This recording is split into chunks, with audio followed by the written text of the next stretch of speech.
Greetings. Today's topic is using the Jamaican tourism industry to provide a secure income for farmers in St. Elizabeth.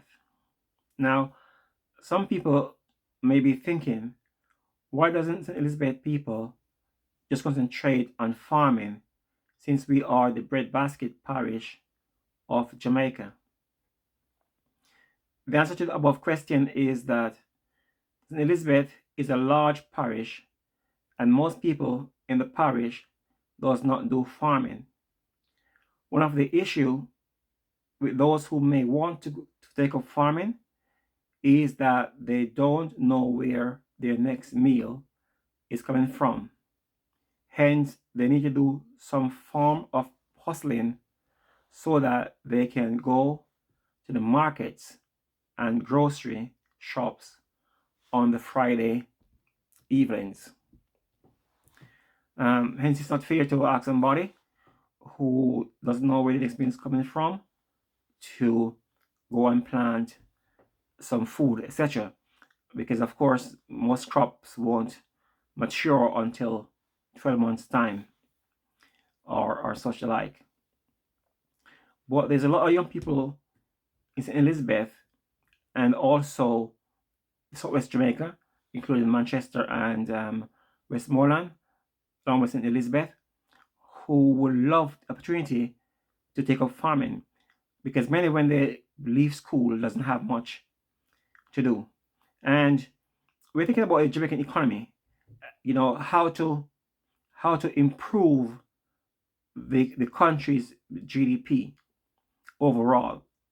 And sometimes it's best to take the lowest of the regions of Jamaica because the southwest is a quarter of Jamaica. The three parishes of St. Elizabeth, Westmoreland, Manchester, those three parishes are a quarter of the size of Jamaica. St. Elizabeth being the joint largest parish in the country. And I know a lot of couples in St. Elizabeth who can't afford to set up a home in the first place. Like you have where a guy may have his sweetheart, or call it common law wife, whatever you call it, and that lady will have one or two children for the guy, but the lady still live at her parents' home while the guy live at his parents' home or live in some sort of a substandard living, that can't accommodate his fiancée or his children. And so, but if they have opportunity to work, for example, in the hotel industry, then that will have helped that family to survive better. And then you have many smaller farmers who I know of personally in St. Elizabeth who doesn't have a second job.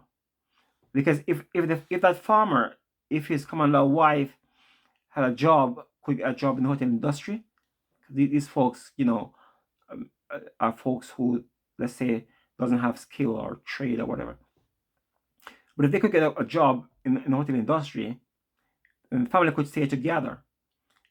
Because what they end up doing is that one of the partner, before it was just the male mainly, go abroad to work on the farms in Canada or USA, picking apples or shopping sugar cane or whatever job they do. But these days, the ladies go away as well and work in hotels in the States and maybe Canada as well. And sometimes this causes the family to fall apart because I know many people who go abroad and run off and then start a new family abroad, and the girl and the two or three kids left in Jamaica suffering, struggling. And sometimes it's the same children who are fatherless that turn to crime and gangster, all that stuff. So the government need to put its foot down and spread the tourism industry around Jamaica in rural Jamaica and give people a chance to get job. Because the point is that if these small farmers, if they have their partner working in the hotel industry, then they could save enough money to start to build a house for themselves, you know, and all that stuff. So life would be better off. And the one thing that the government can do to really bring up the southwest of Jamaica is to put an airport in St. Elizabeth, because St. Elizabeth is in the center of the southwest. The three parishes of uh, Westmoreland, St. Elizabeth, and Manchester. St. Elizabeth is in the middle of those three parishes. So an airport will serve the other two parishes as well. And when I was a child, back in the 70s, we used to have tourists come to St. Elizabeth, Black River, quite a lot, but I'm not sure what happened now, but we need to revive the area, make it back up to standard, back up to scratch, and provide jobs. The government is struggling now to find jobs for people to work on the north coast of Jamaica, because people can't leave Elizabeth or Manchester or Westmoreland to go work in Montego Bay. It's not feasible. You pay back your money that you earn in rent anyway, so it doesn't make any sense. And many people in rural Jamaica, as in Elizabeth, not looking for jobs. See, they don't show up on the job scale, so on the unemployment scale or unemployment registry, because they're looking for jobs because they're not skilled, you know. And the government will boast and says, "Oh, employment is 6%. You know, only 6% of Jamaica is unemployed, so we are in full employment now." Total nonsense. People are not looking for jobs because they're not qualified. They don't have qualifications, so they just stay home and make the best out of life. But a quarter of Jamaica population is unemployed. Some just hustling.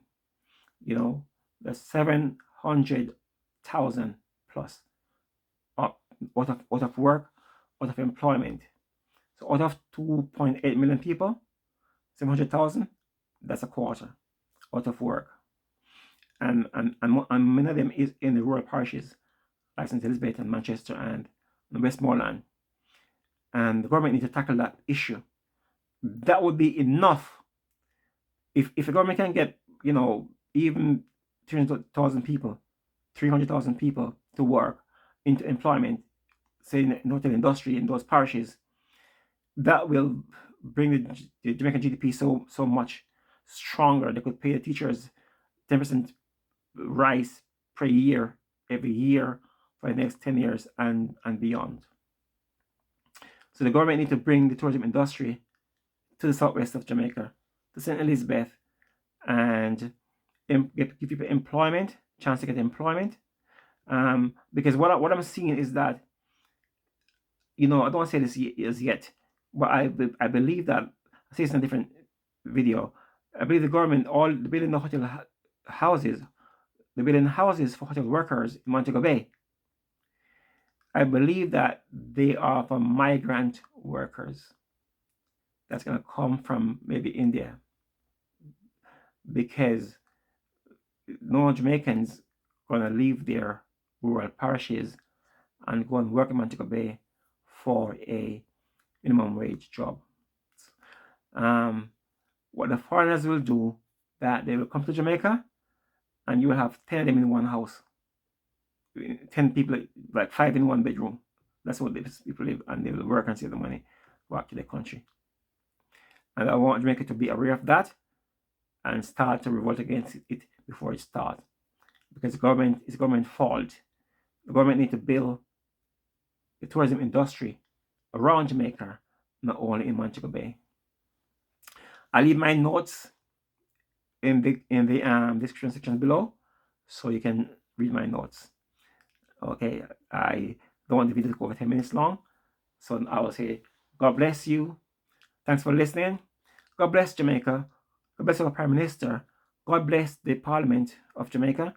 God bless all the parliamentarians, all the MPs, all the ministers, oppositions. God bless them, and may they work for the betterment of the people of Jamaica. In Jesus' name, amen. God bless you. Peace.